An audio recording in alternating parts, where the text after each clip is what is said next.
There are some players on the Packers who, if they're good, if they're great, it is a huge boost for this team. There are others who, if they're bad, it is particularly problematic for the Packers this season. We go through those high variance players on today's show.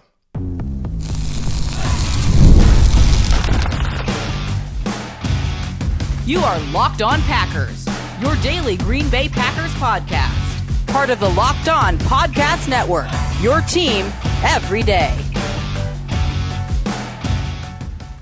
You are Locked On Packers, part of the Locked On Podcast Network, your team every day. I'm Peter Bukowski, and I cover the Packers for The Leap, a newsletter I would love for you to subscribe to. Follow me on Twitter, Peter_Bukowski. Follow the podcast on Twitter, Locked On Packers. Like us on Facebook. Subscribe to the podcast, iTunes, Spotify, Google Podcasts.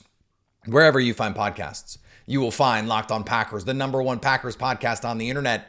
And the show for fans who know what happened, they want to know why and how. Thanks to everyone who makes Locked On Packers their first listen every day. We hope you like starting your day with us as much as we like starting our day with you.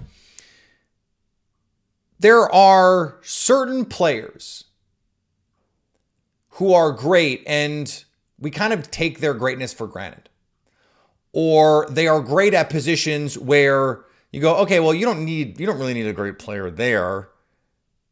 And so their greatness does not have the sort of impact that certain other players or certain other positions might have. That's why I want to have this discussion today about the Packers. And I want to start with the players. I'm going to pick an offensive and a defensive player who, them being good, is maximally good for the Packers. We'll do the same thing with the defense. But I want to start with the offense. The obvious answer for both of these, and so to the point, like obvious to the point that I don't even really want to spend that much time on it. The obvious answer is Jordan Love. If he's awesome, that's the best thing. And if he is worse, if he regresses, that's the worst thing. It's just not an interesting conversation to have. The quarterback impacts the game more than anyone else, and it's not close. So let's do this non-Jordan Love division.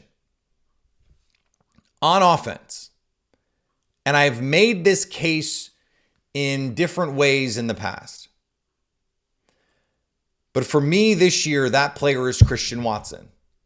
For if he's good, if he's healthy and good, I made the case a couple months ago, this was going to be the best offense in the league. He's that talented. He's that gifted. His winning vertically, his ability to catch a 12-yard glance route and be off for 70 yards, there just isn't anyone else on this offense who can do that. His ability to win vertically is special on this team. Romeo Doubs can win vertically, but not like Christian Watson. Luke Musgrave can threaten the seam, but not like Christian Watson. I think Jayden Reed and we'll see Marshawn Lloyd, even Luke Musgrave to a degree, can take short routes and turn them into chunk runs, but not like Christian Watson. His talent level is so high and his productivity has not matched the talent level. That's the other part of this. Last year, the Packers were a top 5 or top 10 offense, depending on the metrics you want to look at. And that was with Christian Watson missing much of the season. And even when he was out there, was playing hurt. If he's back, if he's healthy, if he's playing real snaps, the delta between what he gave them last year and what he can give them is just so much. Like, how much better can Jayden Reed get? How much better can Dontavian Wicks get? I think Wicks can certainly get better. I think Reed can certainly get better. How much better can Jordan Love get? If Luke Musgrave is healthy, how much more is he going to give you than what Tucker Kraft gave you when Luke Musgrave was out? Now, I think there's a level for both of those guys to get to that they haven't quite gotten to. But even if Luke Musgrave hits his ceiling, it's not as impactful as if Christian Watson hits his. And that's what sets him apart on this offense. He can, if he is good, be the difference between what the Packers were last year and a true blue Super Bowl team. And that gap is actually not that big. They beat the Lions, who were in the NFC Championship game. They beat the Chiefs, who won the Super Bowl. And they nearly beat the 49ers. They were one stop away, maybe just one field goal away from beating the San Francisco 49ers, who were in the Super Bowl as well. The player who, if they take a step back, again, the answer is Jordan Love, or they're not good on offense. And it could be as simple as they can't stay healthy. This is tougher for me because my instinct is to say Zach Tom, but that's why you drafted Jordan Morgan. And then my instinct is to say Rasheed Walker, but that's why you drafted Jordan Morgan. So now I need two players to be bad for the offense to be bad. And then, okay, well, then my instinct is to say Christian Watson. Well, but Christian Watson, it's not that he was bad. He just wasn't out there a lot last year. And they have Jaden Reed and Romeo Dobbs and Dontavian Wicks and Bo Melton and all these other guys. So that's why this is an interesting conversation, because most of these players, it's not just that, oh, okay, if they're good, that's the most important. And if they're bad, that's the most important. Because that's not actually often how this works. To me, the answer is if Josh Myers just continues to be bad. Because then you have to move pieces around independent of how ready your replacement options are. So it might be the case that your best five is the same as the best five that ended last year. It's Rasheed Walker, Elton Jenkins, Josh Myers, Sean Ryan, Zach Tom. If you have to replace Josh Myers because he just either can't stay healthy or takes an even further step back, just like his confidence is shot because of, all of the speculation about his future, whatever the reason is. And then you got to move Elton Jenkins and Jordan Morgan's not ready to play left guard. Or you got to move Zach Tom and Jordan Morgan's not ready to play right tackle. This is all of a sudden a lot of ifs. And I think the conclusion that I came to doing this exercise was this offense is in really good shape. Like, they don't have, for the minute, as we record this, that no doubt top 5 player on this offense. But they are so well positioned with the depth that they have. 3 running backs that you feel good about. 2 tight ends that you feel good about. 6 receivers that you feel good about. And the offensive line is the one question. We don't know what Sean Ryan's going to be at right guard. If Sean Ryan isn't good, you can just plug Jordan Morgan in. But if Josh Myers also isn't good, Jordan Morgan is not your center. So now you have to rejigger everything. And that's when this starts to get a little wonky. The only other case that I think you can make here is Josh Jacobs. And part of this is just a vibes thing. You let Aaron Jones go. Josh Jacobs comes in. If he's not good, how much can A.J. Dillon give you? Then you have a rookie running back. How much is Marshawn Lloyd going to be able to give you? It's just not, that would be suboptimal. It would not be ideal, but it's still running back. If your Jordan Love is good, it kind of doesn't matter if Josh Jacobs is good. So that's why, to me, the answer has to be an offensive line position. And it's the guy that's most likely to not perform up to snuff. And that's Josh Myers. We're going to flip this to the defense. We'll do that next on Locked On Packers. Today's episode brought to you by our friends at eBay Motors. Passion, drive, and patience. The formula for winning championships is also what keeps your ride or die alive. eBay Motors has everything you need to maintain your vehicle, level it up to peak performance, superchargers, roof racks, exhaust kits, LED headlights, and more. Whether you're into speed, power, or style, eBay Motors has you covered. With over 122 million parts for your number one ride or die, you'll always find exactly what you're looking for.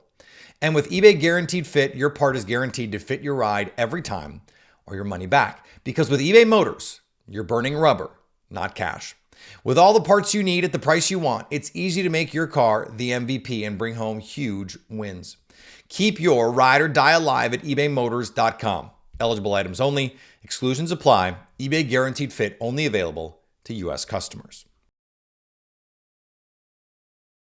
Who are your variance kings on defense? We'll get to that in a second. Are you watching Fox Sports or ESPN on your TV all day? Have to turn down the volume with all that shouting? Make the switch to Locked On Sports today, a free 24/7 sports streaming channel programmed for you every day to bring you the biggest stories without all the screaming. Locked On Sports Today brings you can't miss analysis, opinions, and news streaming 24/7 on YouTube or the free Amazon Fire TV channels app, part of the Locked On Podcast Network, your team every day. Defensively, I actually want to start with the player who, if they're bad, it is the biggest problem for this defense. Because, and this is why I wanted to separate these, it's not, very much not, the other way around. The answer is Jer Alexander. If Jer Alexander is bad, or regresses, or gets hurt again, this defense is in trouble. Because then you're relying on Eric Stokes, who in a vacuum you wouldn't want to rely on just from a health standpoint. Not from a talent standpoint. From a talent standpoint, I think you're totally fine saying Eric Stokes, starting corner, no doubt. But is his body able to hold up physically? That's a huge question looming over this season. And if he cannot, you have Carrington Valentine on the other side that you feel pretty good about. But if your starting corners are Carrington Valentine and Corey Ballantyne, or Carrington Valentine and a injured or significantly depreciated version of Jer Alexander, Jeff Hafley is not going to be able to play the kind of defense he wants to play. Kalen King, we'll see how much he's ready to step in and contribute. Then you're getting into like Robert Rochelle territory, and that's not where you want to be. As much as I liked Robert Rochelle as a prospect in the draft, 3-4 years ago, however long ago that was. His regression, if it happened, would be the most deleterious on this group. Because everywhere else, you have a backup. If Kenny Clark is not great this year or gets hurt, you've got these other guys who can penetrate. We talked about that last week or yesterday. If Rashawn Gary is not great, Preston Smith, Lucas Van Ness, Kingsley Barr, you have all these other guys. If Xavier McKinney is not the guy that you hoped he would be, Javon Bullard, Evan Williams, Anthony Johnson, Keaton Oladapo. I think that's the first time I've said Evan Williams without also adding Bottled and Bond after it. So they've insulated themselves at some of these potentially problematic positions. Like if Quay Walker's not it, you've got Tyron Hopper. If Adrian Cooper's not hit, you've got Tyron Hopper or Isaiah McDuffie. They have some depth at these other positions.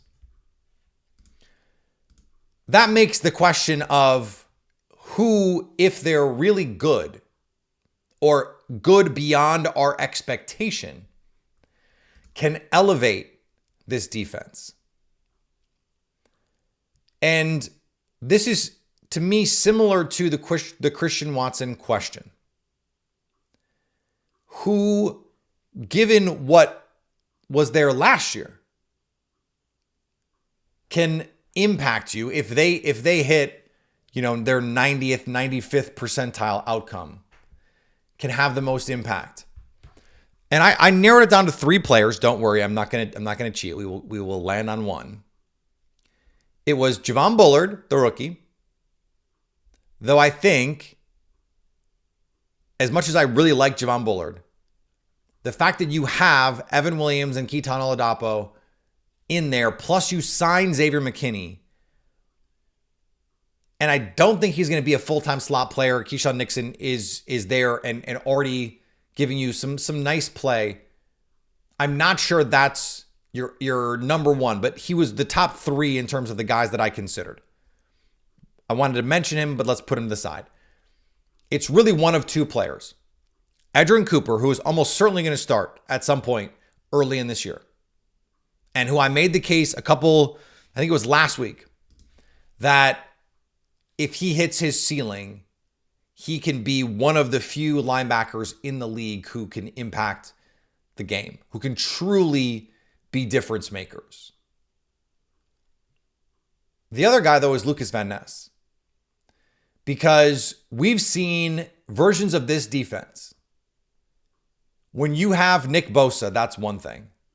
And the Packers don't have Nick Bosa. But if you have Nick Bosa, Dee Ford, Eric Armstead, DeForest Buckner, and depth, it's a nightmare. Now, yes, sparkling analysis, Peter. Having more really good players is good. But pass rush is just the most important single thing any singular player can do. And Lucas Van Ness, the physical gifts that he possesses, the delta between what he gave them last year and what he is capable of producing at the top end of his outcomes is enormous. It's enormous. Like, he can be a premier pass rusher in the NFL.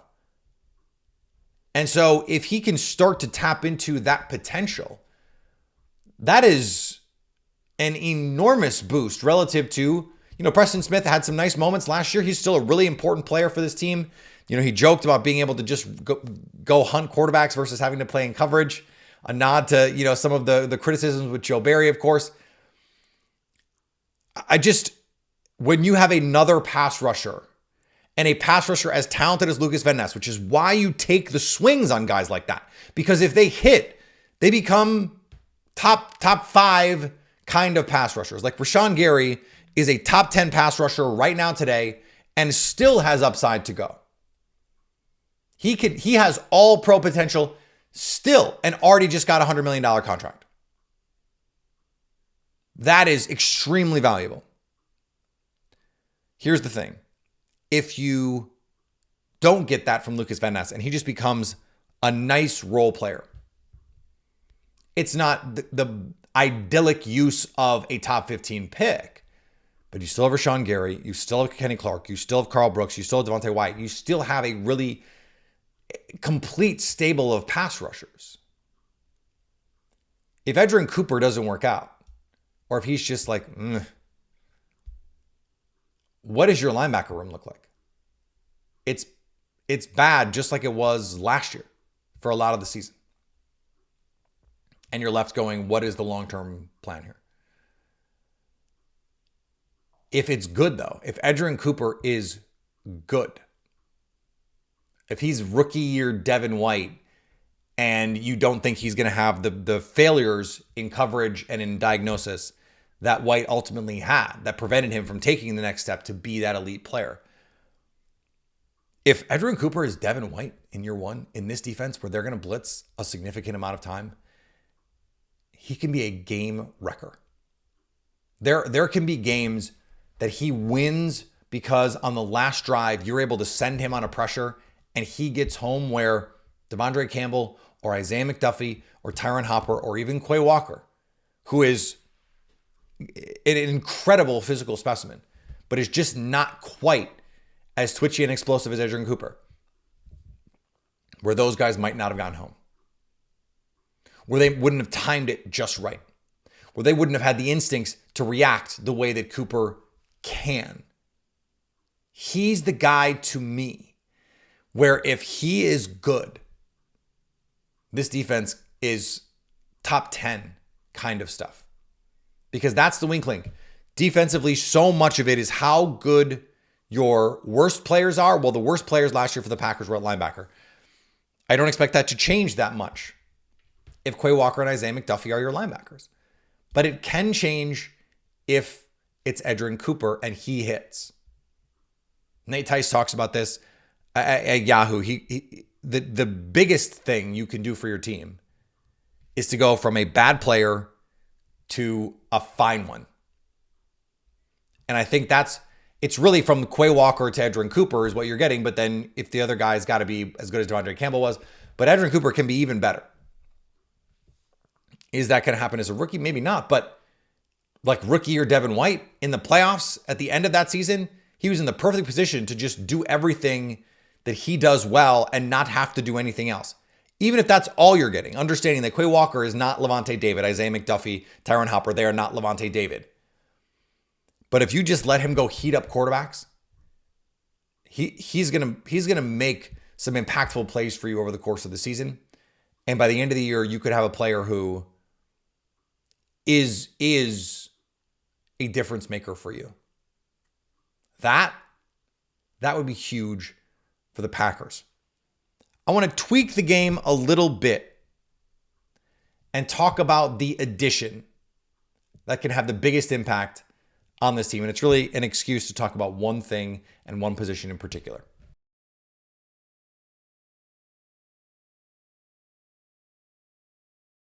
Locked On has launched the first ever national sports 24/7 streaming channel on YouTube, and now it's also available on Amazon Fire TV and the free Fire TV channels app. Locked On Sports Today is here for you 24/7, covering the top sports stories of the day with the local experts of Locked On, plus our national shows covering every league.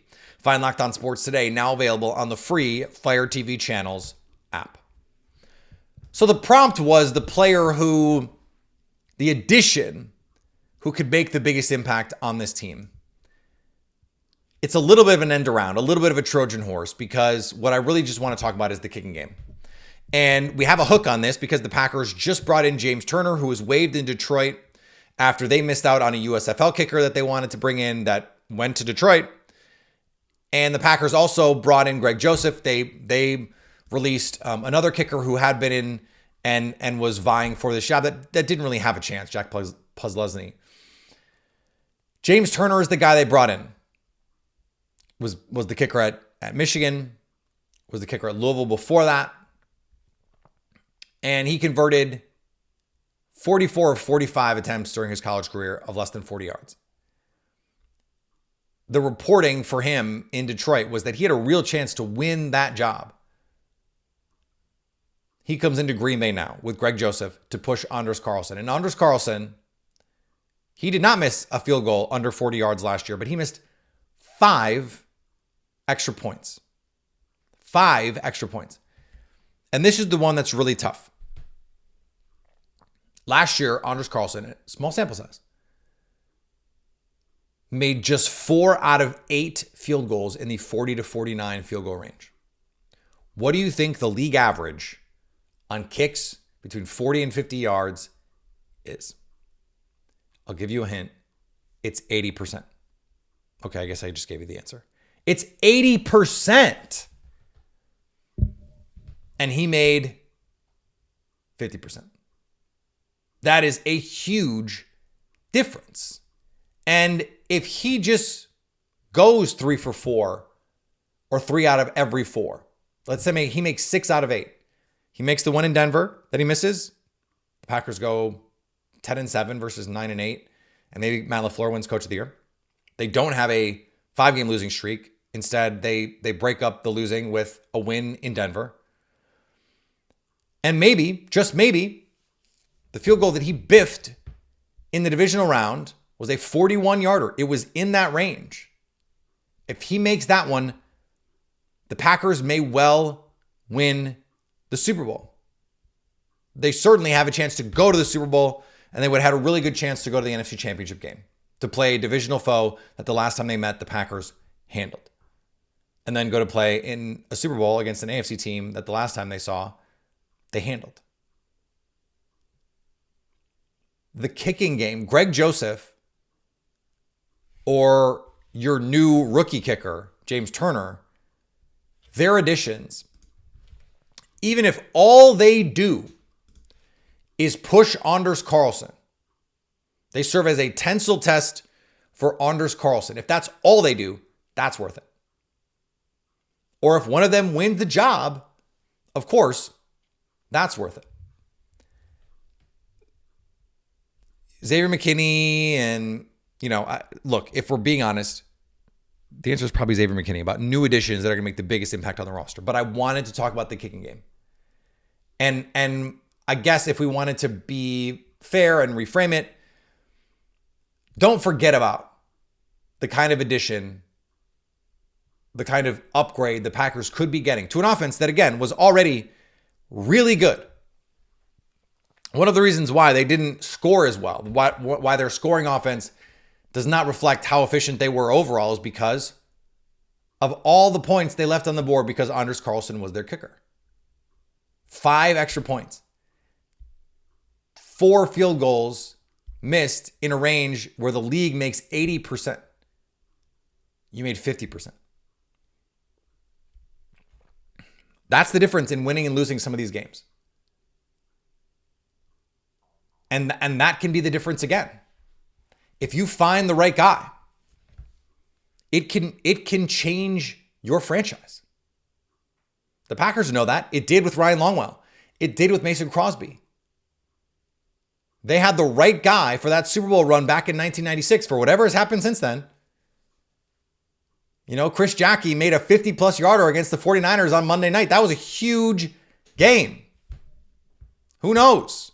If he doesn't make that kick, maybe the divisional round game against the 49ers, the Mud Bowl, the Edgar Bennett game, Desmond Howard awesome in that game. Maybe that's in San Francisco instead of in Green Bay. Who knows what the trickle-down effects of that are? We've seen bad kickers scuttle seasons, not just in Green Bay, but elsewhere.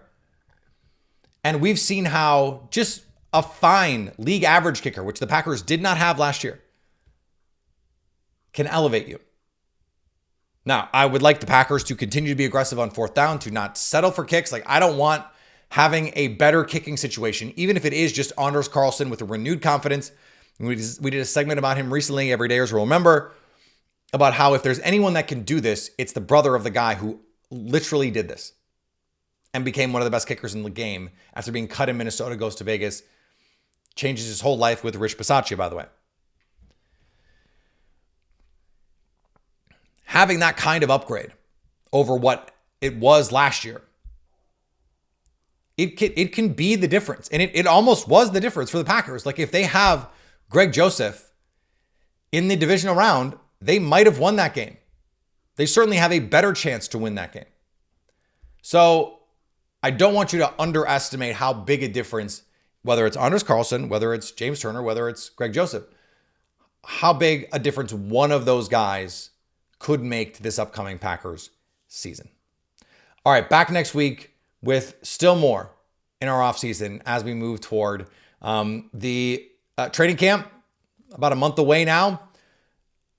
It's the summertime, summer solstice. Unfortunately, the days are going to start getting shorter, but we had the longest day.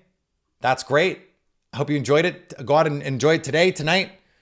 And we'll talk to you next week. Follow me on Twitter, Peter_Bukowski. Follow the podcast on Twitter, Locked On Packers. Like us on Facebook. Subscribe to the podcast wherever you get podcasts. And also subscribe on our socials, Instagram, TikTok, YouTube, so you can stay Locked On Packers.